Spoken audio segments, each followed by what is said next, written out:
I personally believe in the idea of praxis, where you are uniting theory with what is happening at the grassroots level, and I would encourage more scholars to work on this area and contextualize these theoretical tools to bring a more holistic picture of what is happening. So in my conclusion, I would like to end by what is being said by Ms. Hazar Sharif. She's someone who's worked as a peace activist in the context of Libya, and she said, like, when we're talking about peace, when we arrived upon the idea of peace, how can you talk about peace and how can you arrive upon a prolonged process of peace unless we have women who were part and stakeholders of this project being incorporated into this idea of peace.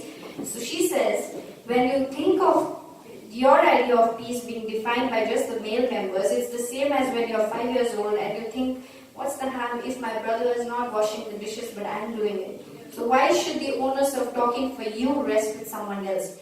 This is where I would like to end by stressing upon the importance of building up both a discourse and practice on a politically vibrant women's movement in this region.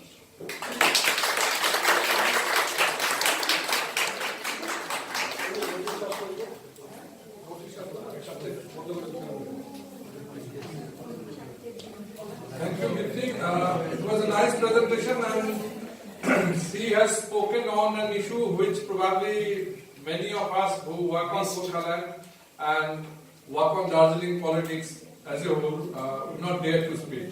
So I think the discussion floor is now open, and comments, observations, suggestions, even questions are requested. Questions, anyone?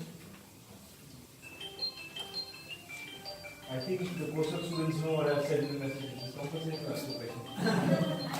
Yeah, please. Hi, it was a very lovely talk. Just one thing, like for the future, I feel like it should be in Nepali. Like that's the point. No? So my question, I have two questions. One is, now that you have done all this, what is your definition of the Gorkha woman? If at all, what that means. And the second thing is, when we talk about the feminist movement or the women's movement in the hills, where do we begin? My definition of a Gorkha woman is, I have not yet arrived upon it because I see all of these as relational, categorical terms which you have to use, but because women are divided, there's no homogeneous category of the idea of a woman, right? So I personally do not believe in the idea of categorization, so I have not yet arrived upon that definition. But yes, I do have a problem with the Gorkha identity because I feel that it has excluded women. For me, my identity as a woman is primary. So I feel that I have been excluded from that identity. So I would like to first talk on those issues and then we'll talk about the other issues later. And second, when you talked about women, the feminist movement, I think women are already there as activists. They are conscious, right? But it's like, I think, I do not want to take that privileged position of saying, I am a woman, so I will teach you how to talk women's movement or feminism, right? So it's about how we consciously start having a dialogue where we begin by assuming that women are political beings. Where we begin by assuming that women are already trained into activism. They have the potential to be political beings rather than going and building up the movement, and then dismissing the political movement or women's movement, instrumentalizing it for the cause of the Gorkhaland movement, and then dismissing it after the movement is over. That is where I think we should begin with by interrogating those questions. Thank you. Yeah, please. When did you say this? My name is Dipti Tamang. I'm doing my MA from the English department. So my question is based on, with all due respect, you said that there is no literature. I didn't say there is no, I said there is little bit of literature. So what kind of literature are you talking about? Where people writing about the women or women writing about themselves, or what kind of literature? both kinds. Both kinds. So there is only a little bit. Yes, you can do a Google search and see on different aspects of the women's issue out here. There is no theoretical like you talk about the Gorkha movement or the Gorkha identity. I bet you can name scholars at the tip of your fingers. Like this is an expert, he's an expert, she's an expert. Talk about someone who's written on Gorkha women. Gorkhaland, women in the Gorkhaland movement or women in the Gorkhaland context or anything, or gender issues in this year, you will find sparsely scattered articles, like some here and there, two by, there was a scholar in Sikkim University, I forgot, Alisha Rai, I think that. Aslesha Rai, I think her, on women's participation, and Sun Joshi, who has worked on women and water management. But there is no canon of literature that has built on the different aspects of gender in this area. Few work from our university also we've done. Yes, sir. Different scattered, but what I was talking about is that kind of a canon of literature which you have on, like, gender in the That is very workforce. clear. I hope bright scholars, so many of you out here working on it, and you move towards that direction. But Preeti, I have come, I didn't know that it's going to start early and I'm late now. But I wonder about one thing. Isn't women's participation in movement related to her presence in the other spheres of society also? When she is invisible elsewhere, how can she be visible in the movement? That is precisely what I was talking about, how we've actually introduced a culture where we have constantly marginalized women. When she's just picked up, and then they themselves have internalized this. They don't want to take up anything serious. They think the serious things are for men. For them it's okay, gossiping and predominantly, even today I would say, maybe there would be a few exceptions of course, but they don't take it upon themselves also. We have to think within. They mostly don't take it upon themselves to have a more serious orientation about their own issues, gender issues. Don't you think that... I would disagree with you slightly on that issue, because yes, a large section of women are trained to believe that they don't take it, but a huge section of women are again ready to take it, but they don't have the opportunities. They don't have the opportunity. They don't have the opportunities, right? Yeah. And when women take it, they are dismissed. Like I said, I am often dismissed for being too political as a woman. They don't have agency anywhere within the family. Yes. Yes. It's just opportunity to bring them under we sort of maybe provide some type of orientation to them to have self-value and to know that my place is somewhere else also, not only here. I think it's by beginning to talk about gender we can do that, and by beginning to see ourselves as political beings that we can actually define our own agency. It's easier said than done though, because... And see how things are being undermined also. The tea gardens around, they used to be, the organized sectors where women would participate in the trade unions and others. But now see what is happening, which are closing down, women being disempowered, they're going out to other places to work which are totally in the unorganized sector. It's true. Yeah, so the whole process is it's quite not conducive. That is there, because And it's for us, to change it. I think. it is, but it is for women to themselves recognize this agency also once by, and it becomes more difficult when you have individuals, community not wanting women to assert that agency. Like you can see, for instance, in the crackdown on the gender studies program that is happening through the... So all these tea garden organized sectors, again the internal dynamics and politics and conflicts are also involved. But I think, yes, that this consciousness does develop when women are faced directly in confronting with these issues themselves as political agents. And that is where we miss out by dismissing women as agents, I think. I have one. Sorry, please.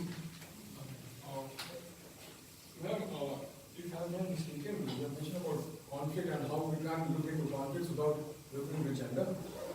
And then when we look at Gorkhaland movement, you have mentioned that how women are in the forefront mobilizing the people. And the agency stops till the point they reach the podium. And there's the men take over.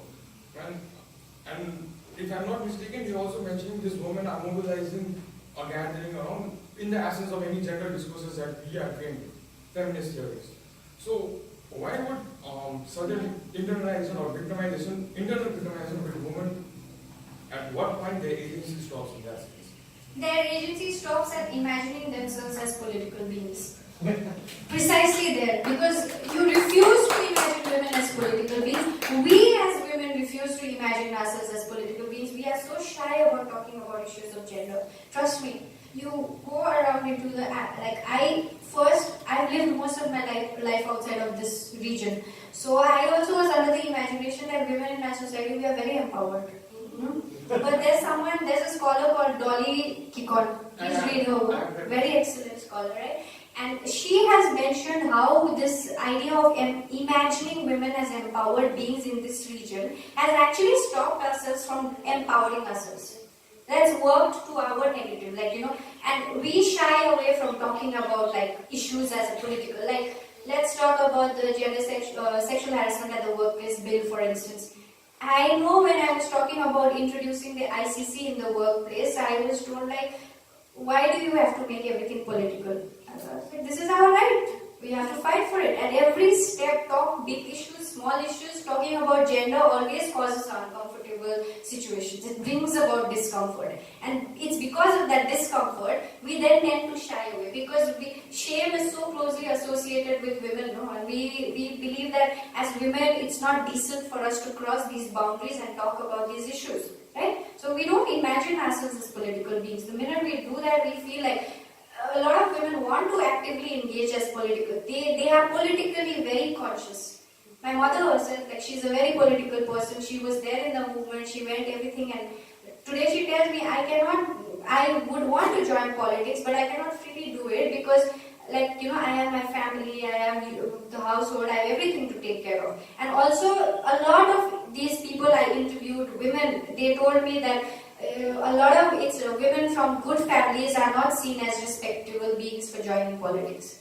Till the time we dismiss these notions, till the time we start talking about issues in a political manner, how are we going to move towards this imagination? Well, let me tell you, for instance, of this case, it was around this last year, around this time, that rapes, sexual abuse of minors, trafficking of women, it's a major problem in our society, right? It's a major security threat for that matter. When we talk about boundaries and security strategic studies, this is an element which needs to be incorporated. But when rapes takes place in Darjeeling, like last year, a 3-year-old minor was raped, and just before that the movement had come to an end, I don't know, something of that sort. So I tried, it affected me, and I tried finding out what is happening with that case, I tried mobilizing people. Just a few days before that, let me tell you, the Asifa, the small girl in Kashmir, that case had taken place. So a lot of candlelight marches were being taken out in different parts of Kalimpong, Mirik, Siliguri, Darjeeling, and this 3-year-old, she was raped in the heart of Darjeeling. So when there was no candlelight march, forget candlelight, there was no mention of it. When small post came up in Facebook and we tried mobilizing people, they told me that it's not in our society that rapes take place. It is these small instances are just aberrations. This is not a part of our culture, right? But it had happened. So these are seen as aberrations, and it's there rampantly. You go into the smaller localities away from Darjeeling, you will see the number of sexual minors they are missing. A lot of them are women, young women. Because like I told about the contested concept of Nepali women's identity, so you have this Nepali women, if you study the literature on trafficking in South Asia, there's an increased demand for Nepali women. So, even though when Nepali women are divided by boundaries, the whole movement is about that contested boundary. The idea of Nepali women then clubs women in the Nepali society here and women in Nepal as Nepali women, and they are trafficked. What happens to this contested identity, the double oppression women are facing? When are we going to talk about it? Cases like this. And there is no shame in that. Yeah, please. I agree with you, what you were saying, how movements are being gendered in various ways. I have just two questions, very simple one. One is which class of women are more active in this movement, number one, and does women of different class perceive Gorkhaland movement differently? That's a very interesting question actually. Class is a very strong factor again, which has not been taken into consideration in the Gorkha identity, and I'll tell you why. I don't know why it's missing. Because you walk around Darjeeling, the upper section from Chaurasta to Mall Road that belongs to the elite upper class upper caste people. The lower section you come, it is segregated and ghettoized into the lower caste, lower class background. Okay, so women's participation in politics, like last year when the municipality elections were taking place, few women, they were prominently of good family, rich class, upper class background. They wanted to contest. They gave their nomination. Okay, and then you had some few, one or two, because you have 33% reservation in these bodies, right? So the political parties fielded some female candidates, and the agenda is again tied to the Gorkha identity question. So these women, the apolitical women, they were like, we will fight it as civil society activists. Okay, we do not want to associate ourselves with any political party. Okay, we believe that there are a lot of issues that is there in Darjeeling. We need to take care of environmental damage, societal problems, violence against women. So we fight all of these as individual apolitical beings. So that is how it is perceived by people, women from this section. And yes, a lot of women from the lower caste groups, they were politically very, very vibrant in the movement, and women were divided by lines of class and caste. You know, I mean, in doing this kind of research, I'm right now interrogating how women were participating in the Maoist movement in Nepal and how they were divided by these identities, how it has worked in our society. Because you talk to women from a lower caste and the kind of atrocities she faces, it's horrific. Like, you know, we claim to believe that we don't have caste in our society, but it's very real. Okay, so the way the woman is discriminated against, you can see it in terms of practices of marriage. And like intercaste marriage is not acceptable in our society. Okay, so the way the woman is victimized and stigmatized, she's stigmatized both for her sexuality and she's stigmatized for belonging to the lower caste. So in personal interactions and conversations, you can see how women are living with these multiple faceted complexities of identities, and unless we probe into it, I particularly do have a problem with the homogenized Gorkha identity. We said we close early because we've got a letter to close out, but since we are again, we know how to get around those things, we've opened the side gate so we can continue. A lot of my fellow Darjeeling friends have come, males, who probably need to hear what you said.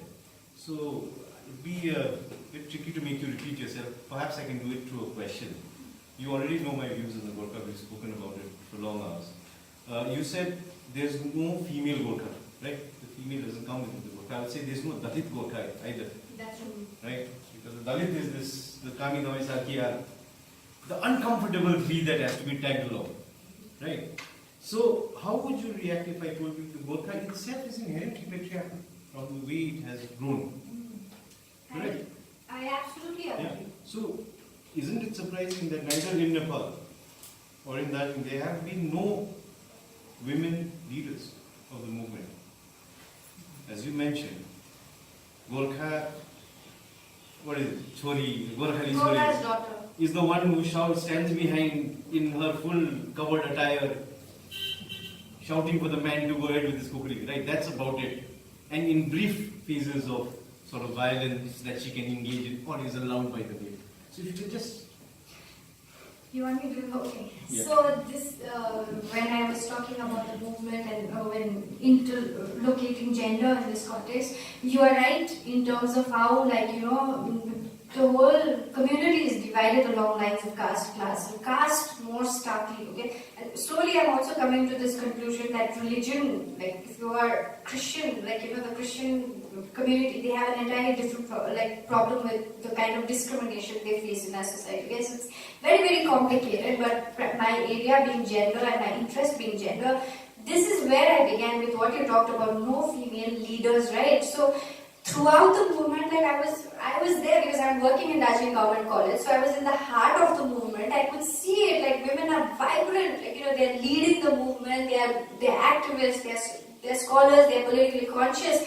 But the minute it comes, all of these women the Nari Morcha would actively engage and bring women were joining these movements in large numbers. They would wait outside the delegation hall when all the male members would be inside there was a committee which was formed in between of all party delegations. No representation. Name any party, okay, which functions, local parties, no women leaders. no women decision makers. Okay, you have one standing, I think it's Ms. Shanta Chetri. She was earlier formerly associated with JNLF and now with TNC. She's there, okay, one out of how many, right? And that is where I was pushed to ask, is like, how do we so confidently say that we are empowered? Like, there is no discrimination against women in our society. Because personally, I was telling this to Vinayak earlier, and I mentioned it in my lecture, that the maleness of it all is suffocating. It's suffocating. It's like an all-boys club out there, okay? The language, the manner in which they dismiss women. There is not a single woman who would not have been humiliated by their male members, be it the brother, the father, the relative, or anyone else. They will just dismiss your opinion like this. Can you give examples of those so that everybody here knows why they are problematic? I can't think of any, like, immediately right now, but try talking, try now that we've spoken about it, and you go back home and try voicing your opinion. Immediately you see the practices. It's the father who will get up in the morning, the mother might be working woman, whatever, but she has to hurriedly manage everything. Sometimes I've seen in families that the father doesn't even lift the plate from here to there. Okay?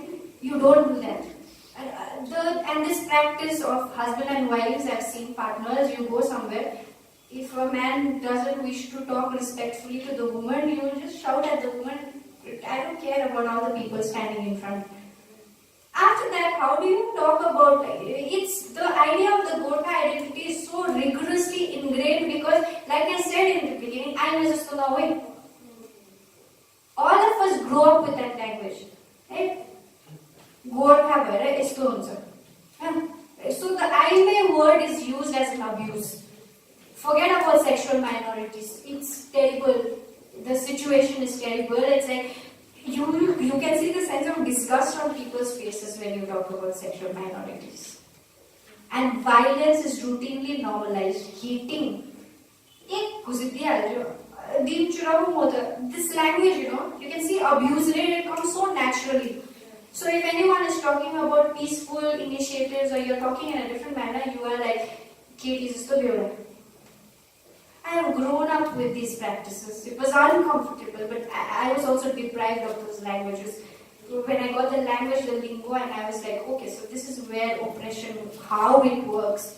We internalize this script so strongly. Katie, Katie, it's your go.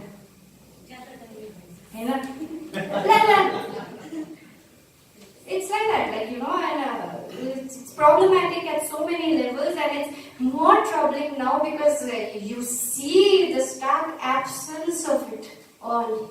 How has it been missed for so long? How have we not recognized it? And it's troubling and it's scary. We are continuing with that practice, so we cannot, without resolving these contradictions internally, we cannot seek external resolutions to these problems. We cannot first say we'll fight for Gorkhaland and then we'll talk about these issues later. These issues have to be a part of the larger. So most of the time feminists are mocked for saying, by talking about women's issue or gender, don't dismiss the big picture. So the answer to that is, what if this is the big picture? Can we actually move towards an equal society without taking these contradictions into question? And try talking all these issues with the men folk in our society. They will just refuse to listen to these issues as political or relevant issues. Thank you. If not over yet, my postdoc students still have to ask a question, and I'm not letting you go without asking one. Is it over? Before it ends up, I want to say something. So, it's interesting to listen to you, and I should congratulate you simply by deconstructing the very idea of Gorkha in a gendered way. Very good, very appreciative of that. But what I was also wondering that what you are actually trying to articulate is, on the one hand, integration and participation of the woman in the Gorkha movement, the way it has taken place, it has not been recognized the way it should have been. Another way of looking at it, Gorkhaland movement more in a feminist manner or giving it a turn towards a feminist route. But what I was wondering, also you ended up like that, is it not like that the whole question of Gorkhaland movement then is vanished? No, sir. What I'm saying is you cannot see these questions as inseparable from the larger big picture. Like when you're talking about the Gorkha movement or the Gorkhaland issue, these are questions which are being marginalized or dismissed from part of law. Accepted. But the point was Gorkhaland movement was about a state. And that state is not a male state, that state is not a It female is state. because the idea of Gorkha in itself is just... If it is that, then your articulation leads towards a denial of Gorkhaland movement then. That will be a debatable issue we can talk about later on my personal views of the Gorkhaland movement. But I think first and foremost, without bringing these questions into consideration, we cannot move towards it. And by focusing on the movement, again, I would move towards, rather than just facing the movement or the state, it's about how my interest lies in law. We've resulted in a state of perpetual conflict in the region, right? And that again has been dismissed. Like we are not talking about the theater of conflict that has been introduced into the region. So what is the conclusion towards? Is it a state or is it something else? Whatever the conclusion is, unless we include women in it, for me it would be an inclusive, it would be an impartial conclusion for that matter. Inclusion and participation of women in the movement is a pretty normal and normative thing, and that can be done. But the other argument that you are trying to put forth, that I think is troubling. Troubling in a sense, keeping in view the political pulse of Gorkhaland movement and its association with the community, the way people lived the life there and the way the movement continued for not only its 86 Andolan, continued for a long time, long And period it of will time. continue for a longer time. Yeah, but the thing is that you people are representing the upcoming scholarship from within. And if from within opportunities of this debate comes up, then probably we need to think twice. It's a good thing, isn't it, if we think about things in different manners, No problem. different approaches. No problem. And Then we have to start with that Gorkhaland movement probably I am is. open to that engagement. Yeah, that's quite visible the way you spoke of. But that's true because all these, like I said, all these questions have also not been integrated into the movement. When the peace was being negotiated, did they take all the stakeholders into account? They did. So, and that is the internal contradictions of the movement itself, how is the... So that would be an entirely different debate on how... Now, I don't understand which statehood movement had started with women's agenda at the forefront. That is why it was not solved later on. Anyway, so this is an endless debate, I guess. I think there is a little topic altogether. What you are talking No, about I is think the idea of statehood or a demand for a statehood can keep changing, but this is something so fundamental. Like unless you work on this, nothing else will happen. These are issues that we need to, as research scholars from this area and this region, we need to incorporate these issues into the movement and the agenda. I think. Thank you for giving opportunity to debate and engage. I am very